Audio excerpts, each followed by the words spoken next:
एक ऐसा गांव जो रातों रात वीरान पड़ गया।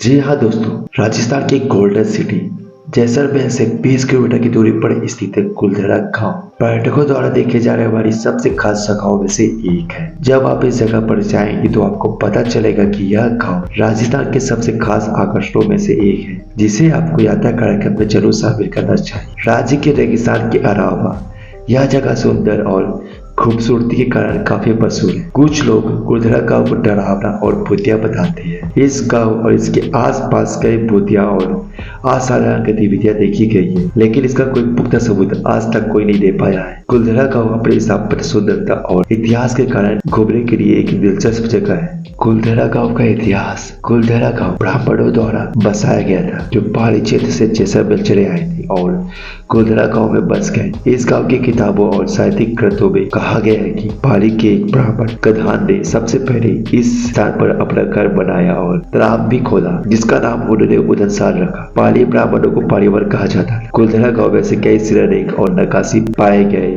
जिनमें से कई में कुलधरा को ब्राह्मण जाति का निवास स्थान बताया गया है। कई इतिहासकारों और अन्य विद्वानों का मानना है कि कुलधरा गांव में परिवार ब्राह्मणों के निवास के कारण गांव का नाम उनकी जाति के नाम पर पड़ा। सबसे आश्चर्य की बात तो यह है कि यहाँ के निवासी अंतर जाति विवाह का चलन मानते थे, लेकिन इसका प्रचलन केवल ब्राह्मणों में ही था। कुलधरा गांव का रहस्य और कहानी। कुलधरा गांव की कहानी एक पर्यटक आकर्षण के रूप में इसकी सबसे बड़ी संपत्ति है। इस गांव की कहानी सदियों से चली आ रही है और स्थानीय लोक कथा बन गई है। आप चंद रुपयों में गाँव वालों से कुलधरा की कहानी बखूबी सुन सकते हैं। कुलधरा गाँव के वीरान होने का एक अजीब रहस्य है। दरअसल कुलधरा की कहानी करीब 200 साल पहले शुरू हुई थी, जब कुलधरा कोई खंडर नहीं था, बल्कि आसपास का 84 गांव परिवार ब्राह्मणों द्वारा बसाए गए थे। लेकिन तभी जैसे ही किसी की कुलधरा को बुरी नजर लग गई और वह शख्स था रियासत का दीवान सलम सिंह। अयाज दीवान सलम सिंह की गंदी नजर गांव की एक खूबसूरत लड़की पर पड़ी। दीवान उस लड़की के पीछे इतना पागल था कि वह किसी भी तरह से उसे पाना चाहता था। इसके लिए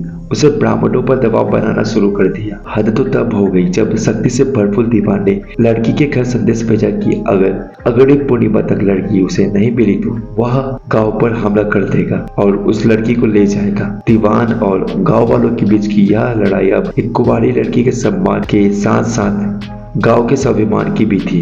गांव की चौपाट पर परिवार ब्राह्मणों की एक बैठक हुई और 5000 से अधिक परिवारों ने अपने सम्मान के लिए रियासत छोड़ने का निर्णय लिया। ऐसा कहा जाता है कि सभी 84 गांव वाले फैसले लेने के लिए एक मंदिर में इकट्ठा हुए और पंचों ने फैसला किया, चाहे कुछ भी हो जाए, वे अपनी लड़की उस दीवान को नहीं देंगे। अगली शाम कुलधरा इतना वीरान हो गया कि आज पक्षी भी उस गाँव की सीमा में प्रवेश नहीं करते। ऐसा कहा जाता है कि उन ब्राह्मणों ने गांव छोड़ते समय इस स्थान को श्राप दिया था। आपको बता दें, बदलते वक्त के साथ 82 गांवों का पूरा निर्माण हो चुका है, लेकिन 2 गांव कुलधरा और खंबा तमाम कोशिशों के बाद भी आज तक आबाद नहीं हो पाए। ये अब भारतीय पुरातत्व विभाग के संरक्षण में है, जो रोजाना दिन के उजाले में पर्यटकों के लिए खोले जाते हैं।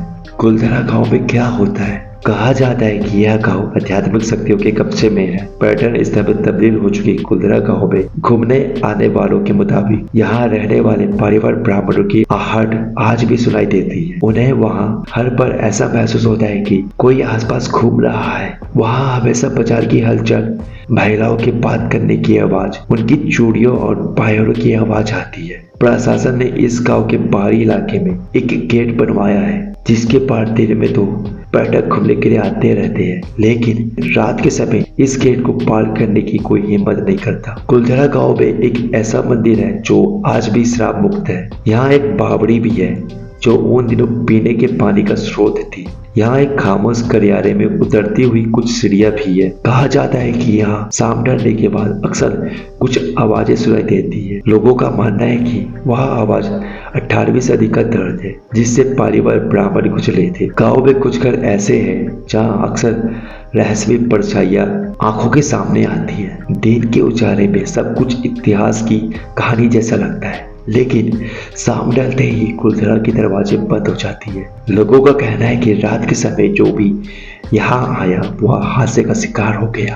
पैरानॉर्मल सोसाइटी की टीम ने कुलधरा गांव में रात बिताया। यह गांव वीरान पड़ा हुआ है और वास्तव में कोई भी यहाँ रात नहीं बिताता। दिल्ली की पैरानॉर्मल सोसाइटी की एक टीम ने एक बार यह पता लगाने का फैसला लिया कि क्या यह जगह वास्तव में प्रेत बाधा से ग्रसित है, और रात में करीब कुलधरा में 12 घंटे बिताए। अपने उपकरणों के साथ उन्होंने गांव के आसपास की गतिविधियां देखी। उन्होंने गांव में असामान्य गतिविधियां देखी। शाम को उनका ड्रोन कैमरा आसमान से गांव की तस्वीरें ले रहा था, लेकिन जैसे ही वह उस बावड़ी के ऊपर आया, वह कैमरा हवा में गोता लगाकर जमीन पर गिर गया, मानो कोई था। उनमें से कई लोगों को महसूस हुआ कि कोई उनकी कंधे को थपथपा रहा है। जब आसपास कोई नहीं था, कुछ आत्माओं ने अपना नाम भी बताया और उन्हें छायादार आकृतियां और हरकतें दिखाई थी। अंत में टीम ने दावा किया कि वास्तव में कुलधरा गांव में आत्माओं का निवास है।